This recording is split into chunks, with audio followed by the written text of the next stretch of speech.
Hello guys, ഇപ്പോൾ സമയം ഏകദേശം 5:05 വെളുപ്പിന്. നമ്മൾ തമ്നയിൽ കണ്ട പോലെ നോർത്തേൺ അയർലൻഡ് പോവാണ്. നോർത്തേൺ അയർലൻഡിൻ്റെ ക്യാപിറ്റലായ ബെൽഫാസ്റ്റിലേക്കും അവിടെ ടൈറ്റാനിക്കും പരിപാടികളൊക്കെ കാണാനും, അതുപോലെ ഡാർക്ക് ഹെഡ്ജസ് പോവും. ഡാർക്ക് ഹെഡ്ജസ് എന്ന് പറഞ്ഞാൽ നമ്മുടെ ഗെയിം ഓഫ് ത്രോൺസ് ഒക്കെ സീരീസ് ഷൂട്ട് ചെയ്ത സ്ഥലം. അതുപോലെ പിന്നെയുള്ളത് എവിടെയാണ്, ജയൻസ് കോസ്വേ. അത് നോർത്തേൺ അയർലൻഡിൻ്റെ ഏറ്റവും നോർത്ത് പാർട്ടാണ്. ഈ നോർത്തേൺ അയർലൻഡ് എന്ന് പറയുന്നത് UK-യുടെ ഒരു പാർട്ടാണ്, ഒരു കൺട്രിയാണ് നോർത്തേൺ അയർലൻഡ്. പക്ഷേ അയർലൻഡിനോട് ചേർന്ന് കിടക്കുന്ന ഒരു കൺട്രിയാണ്. നമ്മൾ വെളുപ്പിന് എഴുന്നേറ്റ് പോകാൻ ബസ് കയറാൻ നടന്നുകൊണ്ടിരിക്കുകയാണ്. വിജനമായ വഴിയാണ്, 2 വണ്ടി പോകുന്നുണ്ട്. ഡാഡി മമ്മിയുണ്ട്. ഡാഡി മമ്മിയും കഴിഞ്ഞ ആഴ്ച വന്നു. ഉണ്ടോ? അപ്പോൾ ഇവിടെ നിന്ന് സിറ്റിയിൽ നിന്നാണ് ടൂർ സ്റ്റാർട്ട് ചെയ്യുന്നത്. നമ്മൾ ഗെറ്റ് യുവർ ഗൈഡിൽ നിന്ന് ട്രിപ്പ് ബുക്ക് ചെയ്തിട്ടാണ് പോകുന്നത്. ഒരു ഫിൻമെക്കൂൾ എന്ന് പറഞ്ഞ ഏജൻസി ത്രൂ ആണ് പോകുന്നത്. അവരാണ് ട്രാവൽ ഓർഗനൈസേഴ്സ്. അപ്പോൾ ഇവിടെ നിന്ന് സിറ്റി വരെ പോകണം. സിറ്റി പോകണമെങ്കിൽ ഇവിടെ നിന്ന് E1 ഡബ്ലിൻ ബസ് കയറിയിട്ട് വേണം പോകാൻ. അപ്പോൾ ഡബ്ലിൻ ബസ് കയറാനുള്ള പോക്കിലാണ്. ബാക്കി കാര്യങ്ങൾ ബസ് കയറി സിറ്റി ചെന്നിട്ട് പറയാം. അങ്ങനെ നമ്മൾ സിറ്റിയിലെത്തി ഗൈസ്. നേരത്തെ നീറ്റായിട്ട് ഉറക്കപ്പിച്ചിലായിരുന്നു. ഇപ്പോഴും ഉറക്കപ്പിച്ചിൽ കുറവൊന്നുമില്ല. ഉറക്കപ്പിച്ച് നല്ല രീതിയിലുണ്ട്. രാവിലെ 4 മണിയായപ്പോൾ എണീറ്റതാണ്. രാവിലെ എഴുന്നേറ്റ് ബർഗറും റാപ്പും കാര്യങ്ങളൊക്കെ ഉണ്ടാക്കി. കാരണം ഇവർ ലഞ്ചൊന്നും പ്രൊവൈഡ് ചെയ്യില്ല, നമ്മൾ തന്നെ കൊണ്ടുപോകണം. പിന്നെ ട്രിപ്പിന് വേണ്ടി വന്നത് €85 പെർ ഹെഡ്. €85. ലഞ്ചോ കാര്യങ്ങളൊന്നുമില്ല, ബാക്കി ട്രാൻസ്പോർട്ടേഷൻ മാത്രം. ഹോട്ടൽ പിക്കപ്പോ കാര്യങ്ങളൊന്നുമില്ല. നമ്മൾ പോയിന്റിൽ വന്ന് നിൽക്കണം. ഇവർ പറഞ്ഞ പോയിന്റ് ഇതാ. അതിൻ്റെ ആൾക്കാരൊക്കെ വന്ന് തുടങ്ങുന്നേ ഉള്ളൂ. ഇത് നമ്മളെ മാത്രം ട്രിപ്പിൻ്റെ അല്ല, വേറെ ട്രിപ്പിൻ്റെയും ആൾക്കാർ ഇവിടെ ഉണ്ട്. ഞാൻ 1-2 പേരോട് ചോദിച്ചു കഴിഞ്ഞപ്പോൾ കുറച്ച് പേര് മാത്രമേ നമ്മുടെ ഇതിലുള്ളൂ. ബാക്കിയുള്ളവർ വേറെ ട്രിപ്പിനുള്ളവരാ. സമയം ഇപ്പോൾ 6:15. 6:45 പോവും എന്ന് പറഞ്ഞതാണ്. ഫസ്റ്റ് കം ഫസ്റ്റ് സെർവ് ആണ്. ആദ്യം വന്നവർക്ക് ഫ്രണ്ടിലെ സീറ്റ് കിട്ടും, അങ്ങനെയാണ് പറഞ്ഞിരുന്നത്. പക്ഷേ ആരാദ്യം വന്നതെന്ന് നോക്കാനൊന്നും ആരുമില്ല അവിടെ. അപ്പോൾ മിക്കവാറും കയറുന്ന രീതിയിൽ തന്നെയായിരിക്കും ഇരിക്കാൻ പറ്റത്തുള്ളൂ. ഫ്രണ്ട് സീറ്റ് കിട്ടിയാൽ നല്ലതായിരുന്നു. കാരണം ഡ്രൈവർ താഴെയായിരിക്കും ബസ്സിൻ്റെ. ഫ്രണ്ടിലിരുന്ന് കഴിഞ്ഞാൽ നന്നായിട്ട് കാണാൻ പറ്റും. എന്താവുമെന്ന് അറിയില്ല. നമ്മൾ ഡാഡിയും മമ്മിയും മാത്രമല്ല, എൻ്റെ ഒരു ഫ്രണ്ടും കൂടിയുണ്ട്. കണ്ട, വരുന്ന ആളാണ് അവിടെ ക്രിസ്റ്റി. അധികം വൈകിയൊന്നുമില്ല. ആൾ നൈറ്റ് കഴിഞ്ഞിട്ട് വന്നതാണ്. ഒരു ഡെഡിക്കേഷൻ കണ്ടോ.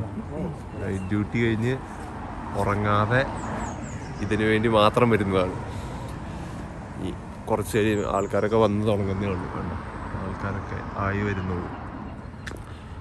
കുറച്ച് കഴിയുമ്പോൾ അവർ വരുമായിരിക്കും. അപ്പോൾ നോക്കാം. ഇതാണ് ക്രിസ്റ്റി, നൈറ്റ് ഡ്യൂട്ടി കഴിഞ്ഞ് ഇതിനു വേണ്ടി മാത്രം വന്നിരിക്കുന്നു. ഡെഡിക്കേഷൻ. അതെ, അതാണ് നമ്മുടെ ബസ് വന്ന് ഗൈസ്. ഈ കാണുന്നതാണ് നമ്മുടെ ബസ്. കുറേ ബസ്സുകളുണ്ട് കേട്ടോ. ഇവിടെ ഉള്ളവരെല്ലാവരും ഈ ഫിൻമെക്കൂളിൻ്റെ ടൂറിനുള്ളവരാണ്, ഈ നിൽക്കുന്നവരെല്ലാവരും. പക്ഷേ പല പല സ്ഥലങ്ങളിലേക്കാണ്. ഇത് ക്ലിഫ്സ് ഓഫ് മോർ പോകാനുള്ളതാണ്.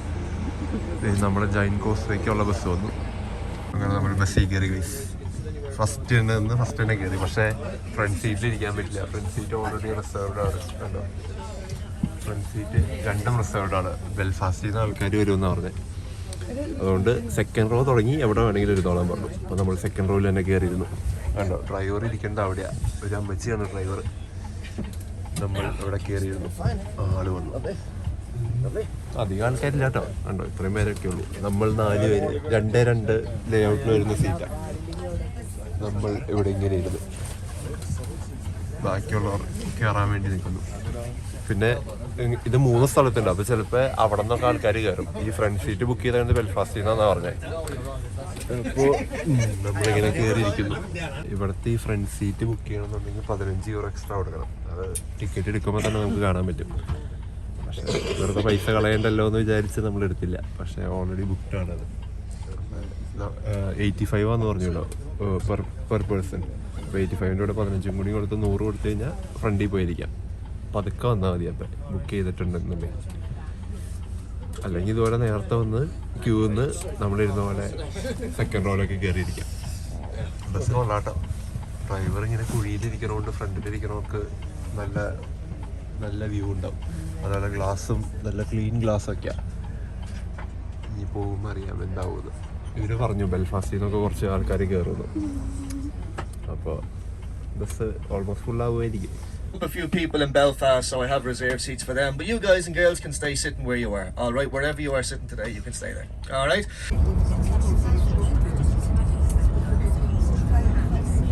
നമ്മൾ ബെൽഫാസ്റ്റിനെ ലക്ഷ്യമാക്കി പോയിക്കൊണ്ടിരിക്കുകയാണ് ഗൈസ്. പിന്നെ ഈ ട്രിപ്പിന് പ്രത്യേകതയുണ്ട്. അതായത് അയർലൻഡിൽ നിന്ന് റോഡ് മാർഗം പോകാൻ പറ്റിയ വേറൊരു കൺട്രി, ഇന്റർനാഷണൽ കൺട്രി എന്ന് പറയുന്നത് നോർത്തേൺ അയർലൻഡ് മാത്രമാണ്. അതായത് അയർലൻഡ് എന്ന് പറയുന്നത് ഒരു ഐലൻഡ് ആണല്ലോ. ആ ഐലൻഡിൽ വന്നതാണ് നോർത്തേൺ അയർലൻഡും അതുപോലെ അയർലൻഡും. നോർത്തേൺ അയർലൻഡ് UK ആണ്, അയർലൻഡാണ്. അപ്പോൾ പിന്നെ വേറെ ഏതെങ്കിലും കൺട്രിയിലേക്ക് വണ്ടിയും കൊണ്ട് പോകണമെന്നുണ്ടെങ്കിൽ ഫെറിയൊക്കെ പിടിച്ച് പോകേണ്ടി വരും. പക്ഷേ നോർത്തേൺ അയർലൻഡ് പോകണമെന്നുണ്ടെങ്കിൽ നമുക്ക് ഡ്രൈവ് ചെയ്ത് പോകാം. അവിടെ ചെക്ക് പോസ്റ്റോ കാര്യങ്ങളോ ഒന്നുമില്ല. വെൽക്കം ടു നോർത്തേൺ അയർലൻഡ് എന്ന് പറഞ്ഞൊരു ബോർഡ് മാത്രമേ ഉള്ളൂ എന്ന് പറഞ്ഞ പുള്ളി. അപ്പോൾ അതാണ് ഒരു പ്രത്യേകത. പിന്നെയുള്ളൊരു പ്രത്യേകത എന്ന് പറഞ്ഞു കഴിഞ്ഞാൽ സാധാരണ വേറൊരു ഇൻ്റർനാഷണൽ കൺട്രിയിലോട്ട് പോകുമ്പോൾ നമുക്ക് പാസ്പോർട്ടോ വിസയോ ഒക്കെ വേണ്ടി വരുമല്ലോ. പക്ഷേ ഇപ്പം ഞാൻ പോകുന്നത് പാസ്പോർട്ട് പോലും എടുക്കാതെയാണ് പോകുന്നത്. അതായത് UK പോകുന്നതെന്നുണ്ടെങ്കിലും പാസ്പോർട്ടൊന്നും വേണ്ട എന്നാണ് ഇവർ പറയുന്നത്. കാരണം ട്രാവൽ ഗ്രൂപ്പിൻ്റെ കൂടെ പോകുമ്പോൾ നമുക്ക് വിസയോ കാര്യങ്ങളൊന്നും വേണ്ട. ഇവരെന്നെ കൊണ്ടുപോയി ഇവരെന്നെ തിരിച്ചു കൊണ്ടുവരാണല്ലോ. അപ്പോൾ വിസ എടുക്കേണ്ട കാര്യമില്ല. അപ്പോൾ വിസ എടുത്തിട്ടേ അങ്ങോട്ട് പോകാൻ പറ്റുമെന്നുള്ള ചിന്തയുള്ളവർക്ക് ട്രാവൽ ഗ്രൂപ്പിൻ്റെ കൂടെയൊക്കെ പോയി കഴിഞ്ഞാൽ വിസ എടുക്കാതെ പോകാം. പക്ഷേ നമ്മൾ ഇൻഡിവിജ്വലി പോകുകയാണെന്നുണ്ടെങ്കിൽ നമുക്ക് വിസ ഒക്കെ എടുക്കേണ്ടി വരും. കാരണം UK ആണല്ലോ. അപ്പോൾ അതൊക്കെയാണ് കാര്യങ്ങൾ. ഇതിപ്പോൾ ഞാൻ എടുത്ത പ്ലാൻ €85 ഗെറ്റ് യുവർ ഗൈഡിൽ നിന്ന്. ഇതിലും കുറഞ്ഞ പ്ലാനുകളുണ്ട്. അതായത് ചില സ്ഥലങ്ങളിലേക്ക് മാത്രമായിട്ട് പോകുന്നുണ്ട്. ഇപ്പോൾ ടൈറ്റാനിക് മാത്രമായിട്ട് പോകുന്നുണ്ട്, അതുപോലെ ചൈനീസ് കോസ്റ്റ് വേ മാത്രമായിട്ട് പോകുന്നുണ്ട്. അപ്പോൾ അതനുസരിച്ച് പൈസ കുറയുകയും കൂടുകയൊക്കെ ചെയ്യും. ഇപ്പോൾ ഞാനെടുത്ത ഇതിൻ്റെ ലിങ്ക് ഞാൻ താഴെ കൊടുത്തേക്കാം. അപ്പോൾ ആർക്കെങ്കിലും പോകണമെന്നുണ്ടെങ്കിൽ അതിൽ കയറി നോക്കിക്കഴിഞ്ഞാൽ കാണാൻ പറ്റും. അങ്ങനെ നമ്മൾ കറക്റ്റ് 6:45 തന്നെ തുടങ്ങിയിട്ടുണ്ടോ. ഇവിടെ നിന്ന് എത്ര 2 മണിക്കൂറോ അത്രയും കണ്ടുള്ളൂ എന്ന് തോന്നുന്നു ബെൽഫാസ്റ്റിലോട്ട്. പിന്നെ ട്രാഫിക്കും ഇതൊക്കെ അനുസരിച്ചിരിക്കും. എന്തായാലും ഇഷ്ടംപോലെ സമയമുണ്ട്. അവർ പാട്ട് വെച്ച് തരാം, ഉറങ്ങണവർക്ക് ഉറങ്ങാം, അങ്ങനെ കാര്യങ്ങളൊക്കെ പറഞ്ഞു. ഇനിയിപ്പോൾ എന്തായാലും കുറേ നേരം ബസ്സിൽ തന്നെയായിരിക്കും.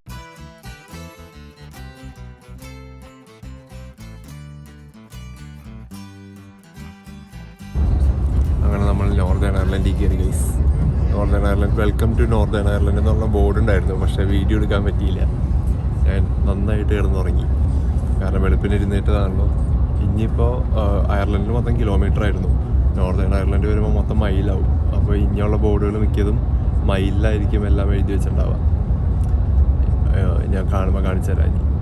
അങ്ങനെ നമ്മൾ നോർത്തേൺ അയർലൻഡിൻ്റെ മണ്ണിൽ കാലുകുത്തി ഗൈസ്. അങ്ങനെ UK എല്ലാ കൺട്രീസും നമ്മൾ വിസിറ്റ് ചെയ്ത് തുടങ്ങിയിട്ടുള്ളൂ. എന്നാലും കാലുകുത്തി എല്ലായിടത്തും. UK എന്ന് പറയുന്നത് 4 കൺട്രീസാണല്ലോ. വെയിൽസ്, സ്കോട്ട്ലൻഡ്, ഇംഗ്ലണ്ട്, അതുപോലെ നോർത്തേൺ അയർലൻഡ്. അതിൽ നോർത്തേൺ അയർലൻഡ് മാത്രമാണ് UK ഐലൻഡിൽ നിന്ന് ഇങ്ങനെ വേറിട്ട് കിടക്കുന്നത്. അതിലും നമ്മൾ അവസാനം എത്തി. അങ്ങനെ ബസ് കയറി 2 മണിക്കൂറുണ്ടായിരുന്നു. 2 മണിക്കൂറിന് ശേഷം ഏതൊരു സർവീസിൽ സ്റ്റോപ്പ് ചെയ്ത് എല്ലാവരും വാഷ്റൂമിൽ പോയിക്കൊണ്ടിരിക്കുകയാണ്. ഇനി ഇവിടെ നിന്ന് എന്തെങ്കിലും സ്നാക്സ് വാങ്ങണമെങ്കിൽ വാങ്ങാം, എന്തെങ്കിലും കഴിക്കണമെങ്കിൽ കഴിക്കാം. അങ്ങനെ ചെറിയൊരു ബ്രേക്ക്, 20 മിനിറ്റ് ബ്രേക്ക് വന്നതാണ്. തിരിച്ച് 9:10 ചെല്ലാൻ പറഞ്ഞു. കണ്ടോ, ഒരു ചെറിയ പമ്പ്, നമുക്ക് അത്യാവശ്യം കാര്യങ്ങളൊക്കെ നടക്കും.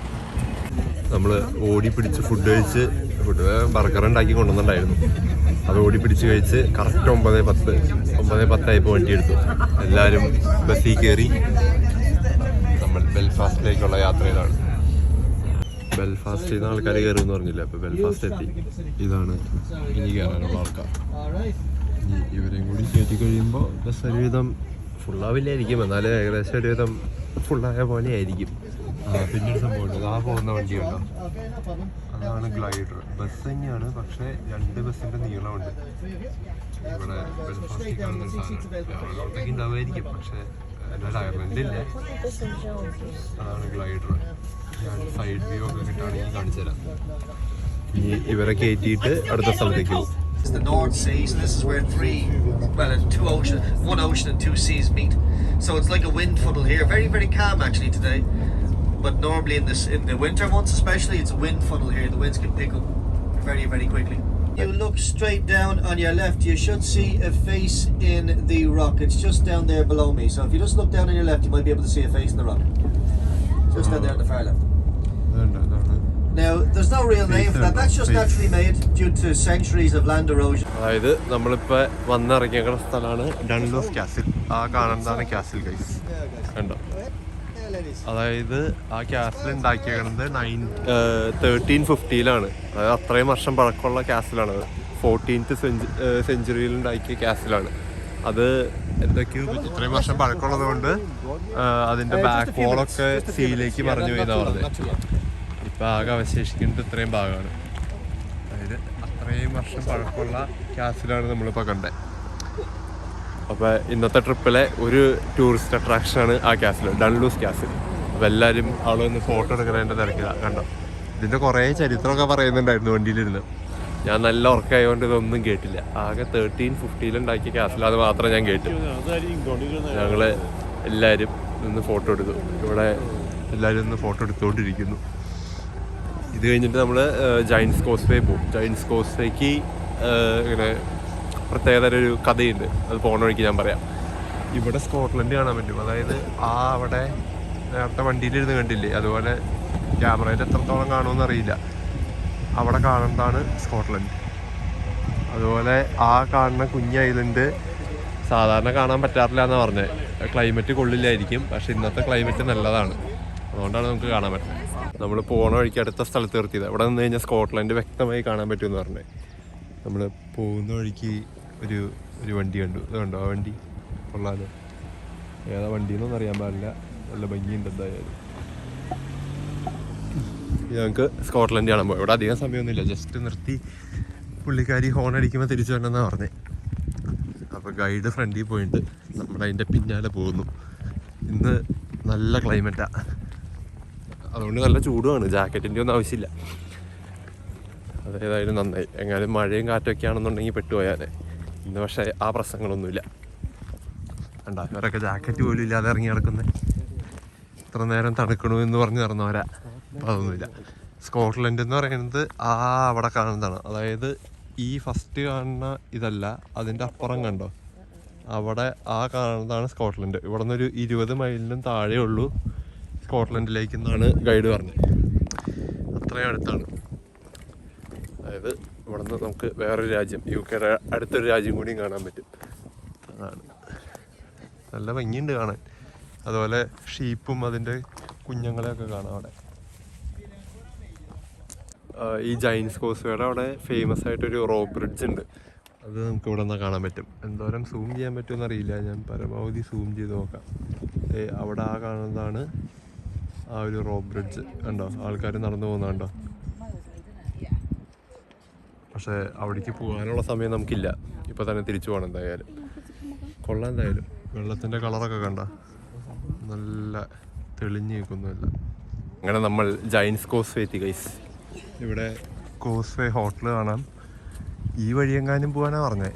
ടണലിൽ കൂടെ പോകാനല്ലേ പറഞ്ഞത്? അതായത് ഇവിടെ വന്നു കഴിഞ്ഞാൽ ഷട്ടിൽ ബസ് ഉണ്ട്. അതുപോലെ വേണമെങ്കിൽ നമുക്ക് നടന്നും പോകാം. 10-15 മിനിറ്റ് എങ്ങാണ്ടാ നടക്കാനുള്ളൂ. അല്ലെങ്കിൽ ഷട്ടിൽ ബസ് എടുത്താൽ പെർ പേഴ്സൺ £1 എങ്ങാണ്ട. യൂറോ മാറിയില്ലോ ഇവിടെ വരുമ്പോൾ. അപ്പം £1 എങ്ങാണ്ടാണ് പെർ പേഴ്സൺ. അത് വേണമെങ്കിൽ അതെടുത്ത് പോകാം, അല്ലെങ്കിൽ നടന്നു പോകാം. നമ്മൾ നടന്നു പോകാമെന്ന് വിചാരിച്ചു അല്ലേ? നടന്നു പോകാം. ഓരോ 10 മിനിറ്റ് കൂടുമ്പോൾ എങ്ങാണ്ടും ഷട്ടിൽ ബസ് ഉണ്ട്. അല്ലെങ്കിൽ നടക്കാം. നമ്മൾ നടക്കുന്നു. ഈ ടണലിൻ്റെ ഉള്ളിൽ കൂടെ പോയിട്ട് നേരെ പോകുമ്പോഴാണ് ഈ ജയൻസ് കോസ്വേ ഉണ്ടെന്ന് പറഞ്ഞത്. എത്രയാ 60 മില്യൺ വർഷങ്ങൾക്ക് മുന്നോ അങ്ങനെ കണ്ടൊക്കെ പുള്ളി പറയുന്നുണ്ടായിരുന്നു ആണ് ഈ സംഭവം ഉണ്ടായേ. അതായത് ഹെക്സഗൺ ഷേപ്പിൽ എത്രങ്ങാണ്ടും 10,000 സ്റ്റോൺസ് ഉണ്ട്. വോൾക്കാനിക് എറപ്ഷൻ കാരണം ഉണ്ടായതാണ് ഈ സ്റ്റോൺസൊക്കെ. ഇത് കണക്കാക്കപ്പെടുന്നത് 8ാമത്തെ ലോകാത്ഭുതം എന്ന് പറഞ്ഞാണ് കണക്കാക്കുന്നത്. ശരിക്കും 7 ലോകാത്ഭുതം ഉള്ളൂ. പക്ഷേ ഇത് നാച്ചുറലായിട്ടുണ്ടായത് കൊണ്ട് അങ്ങനെയാണ് അറിയപ്പെടുന്നത്. നമുക്ക് ടണലിൻ്റെ ഉള്ളിൽ കൂടെ പോയി നോക്കാം എവിടെ എത്തുമെന്നുള്ളത്. ഇതാണ് ഗൈസ് ഷട്ടിൽ ബസ് ഉണ്ടെന്ന് പറഞ്ഞത്. കുറേ ആൾക്കാർ ഷട്ടിൽ ബസ്സിൽ കയറി പോകുന്നുണ്ട്.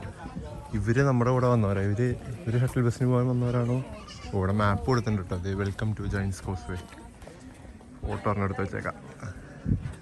നമ്മളിപ്പോൾ ഉള്ളത് എവിടെയാണ്? ഇവിടെ നിന്ന് ബ്ലൂ ട്രെയിൽ എടുത്തു കഴിഞ്ഞാൽ ഇവിടെ നടന്നു പോവാം. അങ്ങനെ നമ്മൾ ജൈൻസ് കോസ്വേ കണ്ടു ഗൈസ്. അതാണ് ആ കാണുന്നതാണ് ആ പ്രത്യേക ഷേപ്പിലുള്ള കല്ലുകൾ. ഉണ്ടോ അവിടെ ആൾക്കാർ പോയി കണ്ട്.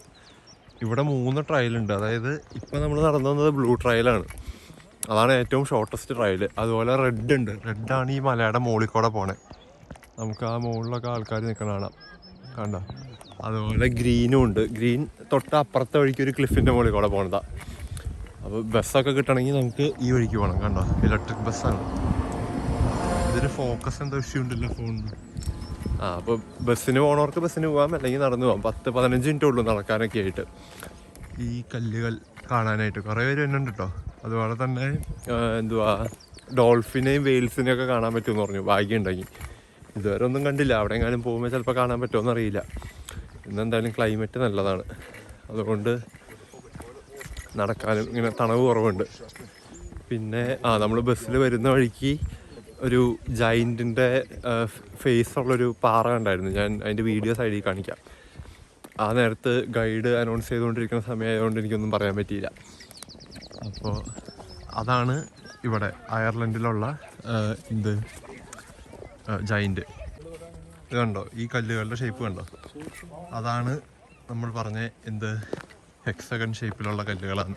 ഇവിടെയുള്ള കല്ലുകൾ മൊത്തം ഇങ്ങനെ ഇവിടെ സൂക്ഷിച്ച് നടക്കണം. പക്ഷെ കണ്ടോ? ഇവിടെ ഈ ഭാഗത്ത് മൊത്തം അങ്ങനെയുള്ള കല്ലുകളാണ്. വീണ്ടും ഷട്ടിൽ ബസ് ഒരെണ്ണം വന്നു. അങ്ങനെ പണിത് ഉണ്ടാക്കി കൊണ്ടുവന്ന് വെച്ച കല്ലുകൾ.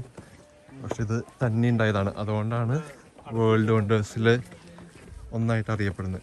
നാച്ചുറൽ വേൾഡ് വണ്ടറാണിത്. ഈ കല്ലല്ല കേട്ടോ, ബാക്കി കല്ലുകൾ. ഈ കല്ലുകളൊക്കെ കിടക്കുന്നുണ്ടോ? അതാണ്. സൂക്ഷിച്ചിറങ്ങി പോകണം, ഇല്ലെങ്കിൽ തട്ടി വീഴും. ഇതാണ് നമ്മൾ ആ പറഞ്ഞുകൊണ്ടിരുന്ന കല്ല്. ഇത് കണ്ടോ? എല്ലാം നമ്മൾ അട്ടിയിട്ട് വെച്ച പോലെ. പക്ഷേ നമ്മൾ അട്ടിയിട്ട് വെച്ചാൽ പോലും ഇത്ര ഭംഗിയിലിരിക്കില്ല. അതുപോലെയാണ് കല്ലുകൾ ഇരിക്കുന്നത്. കണ്ടോ? എല്ലാം ഒരേ ഷേപ്പിൽ ഇങ്ങനെ പടിയായിട്ട് ഇങ്ങനെ ഇരിക്കുക. ഈ ഏരിയ മൊത്തം ഇങ്ങനെയാണ്. ഇവിടുത്തെ എല്ലാ കല്ലുകളും ഏകദേശം ഒരുപോലെ. അതാണ് ഈ ഇരിക്കുന്നത് മൊത്തം. ഇത് ഉണ്ടായതിന് പിന്നിലൊരു സ്റ്റോറി ഉണ്ട്. അതായത് അവിടെ ഒരു വിസിറ്റർ സെൻറ്റർ ഉണ്ട്. അതിൻ്റെ ഉള്ളിൽ കയറി കഴിഞ്ഞ് കഴിഞ്ഞാൽ എന്താ പറയുക, ഒരു മിനിറ്റ് ഇവിടെ നിന്ന് ഇറങ്ങട്ടെ ആദ്യം. അവിടെ കയറി കഴിഞ്ഞാൽ അവിടെ വീഡിയോ ഒക്കെ പ്ലേ ചെയ്യും അവർ, എങ്ങനെ ഈ സംഭവം ഉണ്ടായ കാര്യങ്ങളൊക്കെ. അതായത് ഇതിൻ്റെ പിന്നിലൊരു കഥ പറയണത് 2 ജൈൻറ്റുകൾ ഉണ്ടായിരുന്നു. അതായത് അയർലൻഡിലും സ്കോട്ട്ലൻഡിലും 2 ജൈൻറ്റുകൾ ഉണ്ടായിരുന്നു. അപ്പോൾ അവർ തമ്മിൽ എപ്പോഴും അങ്ങോട്ടും ഇങ്ങോട്ടും പോരുവിളിയായിരുന്നു. അപ്പോൾ ഒരു ദിവസം അയർലൻഡിലെ ജൈൻറ്റ് ഇങ്ങനെ കല്ലുകൾ ഇട്ടിട്ട് സ്കോട്ട്ലൻഡിലേക്ക്, അതായത് ഇവിടെ നിന്ന് അടുത്താണ് സ്കോട്ട്ലൻഡ്, അപ്പോൾ ഇങ്ങനെ കല്ലിട്ടിട്ട് അവിടെ ചെന്ന് അവിടുത്തെ ജൈൻറ്റിനെ കാണാൻ വേണ്ടി ഇങ്ങനെ ചെന്ന് കഴിഞ്ഞപ്പോൾ മലയൊക്കെ കഷ്ടപ്പെട്ട് കയറി ജൈൻറ്റിനെ കണ്ടു കഴിഞ്ഞപ്പോൾ ജൈൻറ്റ് ഭയങ്കര വലിയതായിരുന്നു ഇവിടുത്തെ ജൈൻറ്റിനേലും. അപ്പോൾ അയർലൻഡിലെ ജൈൻറ്റ് ഭയങ്കര പേടിച്ച് തിരിച്ചു വന്ന് ഭാര്യയോട് പറഞ്ഞു, ഇങ്ങനെ ഭയങ്കര വലുതാണ്, എന്താ ചെയ്യാന്നൊക്കെ പറഞ്ഞു കഴിഞ്ഞപ്പോൾ ഭാര്യ ഒരു ഐഡിയ പറഞ്ഞു കൊടുത്തു. കുട്ടിയായിട്ട് ബെഡ്റൂമിൽ കിടന്നാൽ മതി, കാരണം അവിടുത്തെ ജൈൻറ്റ് എന്തായാലും തിരിച്ചു വരുമെന്ന് അവർക്ക് ഉറപ്പായിരുന്നു. അങ്ങനെ അവിടുത്തെ ജൈൻറ്റ് തിരിച്ചു വന്ന് വാതിലിൽ മുട്ടിക്കഴിഞ്ഞപ്പോൾ വൈഫ് സ്വീകരിച്ച് അകത്തിരുത്തി ഇങ്ങനെ ചായ കുടിച്ചുകൊണ്ടിരിക്കുന്ന സമയത്ത് അകത്തുനിന്നൊരു ഒച്ച കേട്ട് ചെന്ന് നോക്കിക്കഴിഞ്ഞ് കഴിഞ്ഞപ്പോൾ ഒരു കുഞ്ഞു കുട്ടി കിടക്കുന്നു. അത് ഇവിടുത്തെ ജൈൻ്റ് ആയിരുന്നു ആ കിടന്നിരുന്നത്. അപ്പോൾ മറ്റേ ജൈൻറ്റ്, സ്കോട്ട്ലൻഡിലെ ജൈൻറ്റ് വിചാരിച്ചു ഇവിടുത്തെ കുട്ടി തന്നെ എത്രയും വലുതാണെങ്കിൽ മറ്റേ ശരിക്കുള്ള ജൈൻറ്റ് എന്തോരം വലുതായിരിക്കും എന്ന് പേടിച്ച് സ്കോട്ട്ലൻഡിലെ ജൈൻറ്റ് തിരിച്ചോടിപ്പോയി. അപ്പോൾ ആ ഓടിപ്പോകുന്ന വഴിക്ക് ഈ ഇട്ടിരുന്ന കല്ലുകളെല്ലാം താന്നുപോയി. അങ്ങനെയാണ് ഇവിടുത്തെ കണക്ഷൻ പോയെന്നാണ് ഇങ്ങനെ കഥ പറയുന്നത്. ശരിക്കും ഈ സംഭവം ഉണ്ടായത് വോൾക്കാനിക് ഇറപ്ഷൻ വഴിയാണ്. അതായത് എത്രങ്ങാണ്ട് വർഷം മുന്നേ മറ്റേ അഗ്നിപർവ്വതമൊക്കെ പൊട്ടി അതിൽ നിന്ന് ഒലിച്ചു വന്നത് ഇങ്ങനെ കല്ലായിട്ട് ഫോം ചെയ്ത് ഇങ്ങനെ കിടക്കുന്നു എന്നാണ് ശാസ്ത്രം പറയപ്പെടുന്നത്. മറ്റേതൊരു കഥ രൂപത്തിൽ നമ്മൾ വിസിറ്റർ സെൻറ്ററിൽ പോയി കഴിഞ്ഞാൽ അവിടെ കാണാനും പറ്റും. അപ്പോൾ അങ്ങനെ 2 കഥകളാണ് ശരിക്കും ഇതിനുള്ളത്. പക്ഷെ ശരിക്കും കാണാൻ നല്ല ഭംഗിയുണ്ട് കേട്ടോ. എല്ലാവരും ഫോട്ടോ എടുക്കണ തിരക്കിലൊക്കെയായിരുന്നു. നമുക്കും പോയി ഫോട്ടോ ഒക്കെ എടുക്കാം. നമുക്കിവിടെ തന്നിരുന്ന സമയം 1 മണിക്കൂറാണ്. ഇപ്പോൾ ഏകദേശം 1 മണിക്കൂർ തീരാറായി. ഇവിടെ നിന്ന് 10-15 മിനിറ്റ് കൂടിയും തിരിച്ച് നടന്നിട്ട് വേണം ബസ്സിൻ്റെ അവിടേക്ക് എത്താൻ. തിരിച്ചു പോകുമ്പോൾ പക്ഷേ കയറ്റാണ്, അപ്പോൾ കുറച്ചുകൂടി സമയം കൂടുതൽ എടുക്കുമായിരിക്കും. അപ്പോൾ ജൈൻ കോസ്വേയുടെ കാഴ്ചകൾ അത്രയൊക്കെ ഉള്ളൂ. ഇനി നമ്മൾ നേരെ തിരിച്ചു പോയി ബസ്സിൽ കയറി ഇനി ഡാർക്ക് ഹെഡ്ജസ് പോവും. മറ്റേ എന്താ പറയുക, ഗെയിം ഓഫ് ത്രോൺസ് സീരീസൊക്കെ ഷൂട്ട് ചെയ്തില്ലേ, അതിൻ്റെ അങ്ങോട്ടൊക്കെ പോവും.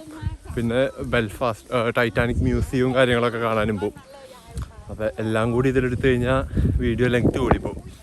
അപ്പോൾ വീഡിയോ ഇവിടെ കൊണ്ട് അവസാനിപ്പിക്കാമെന്ന് വെച്ചു. ഡൺലൂസ് കാസിലും അതുപോലെ ജയൻസ് കോസ്വേയും ഈ വീഡിയോയിൽ, അടുത്തതിൽ ബെൽഫാസ്റ്റും ഡാർക്ക് ഹെഡ്ജസും ഉണ്ടാവും. അപ്പോൾ വീഡിയോ ഇഷ്ടപ്പെട്ട എല്ലാവരും ലൈക്ക് ചെയ്യുക, ഷെയർ ചെയ്യുക, സബ്സ്ക്രൈബ് ചെയ്യുക. അടുത്ത വീഡിയോ ആയിട്ട് വീണ്ടും കാണാം. അതുവരെയ്ക്കും ബൈ ബൈ.